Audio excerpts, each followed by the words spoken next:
In Iran, there is a cliff you can stand under and look up at two Roman emperors, one on his knees, one held by the wrist, in front of a Persian king on horseback. The king is Shapur I. The man he is holding is the Emperor Valerian, and Shapur had the whole thing cut into the rock while he was still alive.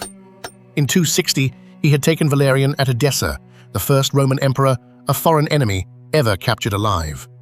The carving is his account of it. He left another one beside it, an inscription in 3 languages on a tower below the cliff so that Romans could read it too. What the carving does not show is what he did with the army. Shapur did not kill them. He moved them. The captured army and the people of whole cities like Antioch were marched hundreds of miles east into the country they had come to invade. Emptying a city and walking its population across a desert is not a mercy, and it was policy. But he did not scatter them either. He gave them land and quarters and work. Roman engineers laid out Bishapur on a grid. Roman prisoners built the great weir at Shushtar, the Band-e Kaisar, Caesar's dam.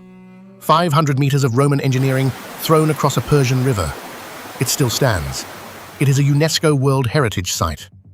Near his own capital, he built a city for the people of Antioch and named it Weh-Antiok-Shapur, Shapur's Better-Than-Antioch. Many of the deported were Christians, and Syriac chronicles say Shapur brought their bishop east with them to lead them. The church they planted in Persia outlived the empire that carried them there. Rome remembered it differently.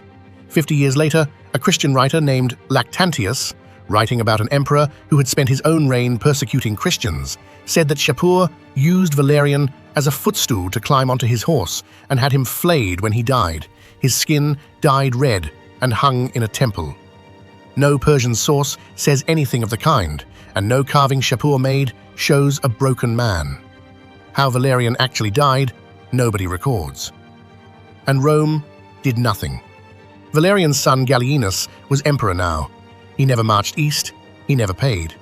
Within months, the western provinces broke away under an emperor of their own, and the empire that ran the Mediterranean began coming apart in his hands. When an answer finally came, it did not come from Rome.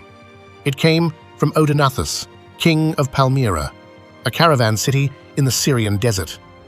He drove the Persians back over the Euphrates, and in 262, he stood at the walls of Ctesiphon. He could not take it, but Rome's revenge had been subcontracted to a desert king, and everyone could see it. Shapur had fought 3 emperors and kept one. He had already decided what the story would say. Follow for part 4.